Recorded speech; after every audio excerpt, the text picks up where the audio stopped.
అత్త తెచ్చిన కొత్త చీర కట్టనన్నది, మామ తెచ్చిన ముళ్ళపూరు ముడవలన్నది, ముగిడి చేత మట్టి కాయలు తింటానన్నది. నాన్న నాన్న నాకు కథ చెప్పవా? మీ అమ్మని అడుగమ్మా, నాకు చాలా పని ఉంది. అమ్మ అమ్మ నాకు కథ చెప్పవా? నాన్నని చెప్పమంటే చెప్పడం లేదు. కథ చెప్పనన్నాడా? అవునమ్మా. నాకు తెలుసు, ఎప్పుడూ ఇంతే. సీఎం కూడా ఇంత బిజీగా ఉండడు. నాకు కిచెన్లో పనుందమ్మా, వెళ్ళి మీ నానమ్మను అడుగు తల్లి. మీ ఇద్దరు ఎప్పుడు ఇంతే, కథ చెప్పరు, పాట పాడరు. ఏమడిగినా పనుంది అంటారు. నేనమ్మ నేనమ్మ నాకు కథ చెప్పవా నిన్నట్లాగా? నా బంగారు తల్లి, నా చిట్టి తల్లి, అలా పెరట్లోకి వెళ్ళి చెప్పుకుందాం పా అమ్మ.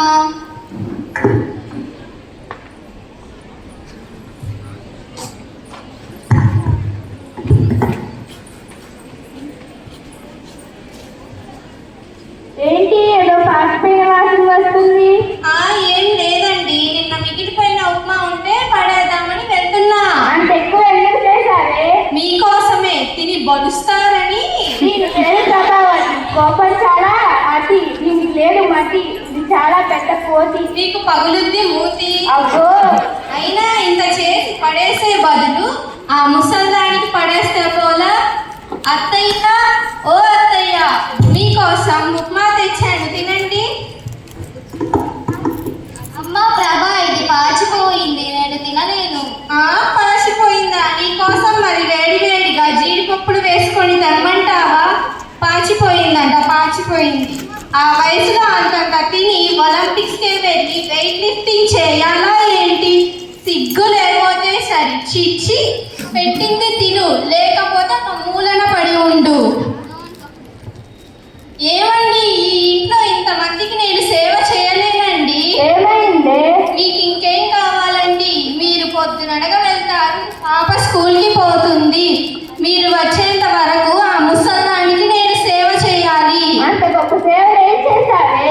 ఏం చేశానో మీకు చెప్పాలా ఏంటి? చెప్పకపోతే అర్థం చేసుకోరు.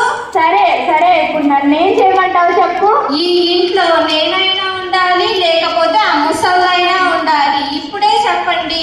ఈ వయసులో ఆమె ఎక్కడికి వెళ్తుంది? ఎక్కడికైనా పంపండి, కానీ ఆ ముసలిని మాత్రం ఈ ఇంట్లో వద్దు. ప్రతి ఊరిలో ఉన్నాయిగా వృద్ధాశ్రమాలు, వాటికి ఫోన్ చేసి చెప్పండి. చేస్తున్నానే, ఇప్పుడే చేయండి. చేస్తున్నా. హలో, గుంటూరు వృద్ధాశ్రమం అండి. ఒక ముసలావిడను మీ ఆశ్రమంలో చేర్చాలనుకుంటున్నారు. నేను ఆమె కొడుకునండి. ఏమిటండి, అనాథలను మాత్రమే చేర్చుకుంటారా? సరే అండి. ఏమే, అనాథలను మాత్రమే చేర్చుకుంటారంట. అనాథ అని చెప్పండి, లేకపోతే వేరే ఊరికి ఫోన్ చేయండి. చేస్తున్నా. హలో, విజయవాడ వృద్ధాశ్రమం అండి. ఒక ముసలావిడను మీ ఆశ్రమంలో చేర్చాలనుకుంటున్నాము. ఆమెకు ఎవరు లేరండి, రేపు రమ్మంటారా? ఇవాళే వస్తున్నామని చెప్పండి. మీకు ఏం చెప్పాలో కూడా చేత కాదు. చిచ్చి. ఏంటి నాన్నమ్మని ఎక్కడికి తీసుకువెళ్తున్నారు? నీకెందుకే, నోరు మూసుకొని వెళ్ళి చదువుకోపో. అమ్మ నువ్వు కొంతసేపు ఆగు. చెప్పు నాన్నమ్మని ఎక్కడికి తీసుకువెళ్తున్నారు? ఏం లేదమ్మా, నాన్నమ్మకు వయసు ఎక్కువైపోతుంది కదా, మన ఇంట్లో సరిగ్గా చూసుకోలేకపోతున్నామని ఆశ్రమంకి ఫోన్ చేస్తున్నా. అవునా? అయితే ఆ నంబర్ నాకు కూడా ఇవ్వు నాన్న. మీరు ముసలి అయ్యాక మిమ్మల్ని కూడా అక్కడికే పంపిస్తా. చూడండి ఎలా మాట్లాడుతుందో. ముసల్దాని గారాబం వల్ల ఇది కూడా ఎలా తయారవుతుందో చూడండి. అమ్మ నేను కొంతసేపు ఆగమన్నానా? ఇన్నాక పాచిపోయిన తిండి మా నాన్నమ్మకు పెట్టావే, అదేదో నువ్వు తినొచ్చు కదా, నాన్నకు పెట్టచ్చు కదా, కొన్ని నాకు పెట్టచ్చు కదా. ఎందుకమ్మా నీకు నాన్నమ్మ అంటే అంత కోపం? అయినా నీ తెలివేమైంది నాన్న? నువ్వు నన్ను చిన్నప్పుడు బాగా చూసుకున్నావు కదా, నాన్నమ్మ కూడా నిన్ను బాగా చూసుకుంది కదా, ఆ మాత్రం కూడా అర్థం కాలేదా? అయినా నీకంటే నాన్నమ్మే నన్ను బాగా చూసుకుంటుంది. రోజు కథలు చెప్తుంది, పాట పాడుతుంది, నాతో ఆడుకుంటుంది. మీరేమో పని ఉందని తప్పించుకుంటారు. నాన్నమ్మ వెళ్ళిపోతే నాకు ఎవ్వరు ఆడుకోరు. అందుకే నన్ను కూడా నాన్నతో పాటు పంపించండి. అప్పుడు మీ ఇద్దరే హ్యాపీగా ఉండొచ్చు. అంత పెద్ద పెద్ద మాటలని మమ్మల్ని బాధ పెట్టకు తల్లి. మరి నాన్నమ్మ బాధపడదా అమ్మా? మా తప్పు మేము తెలుసుకున్నాం తల్లి.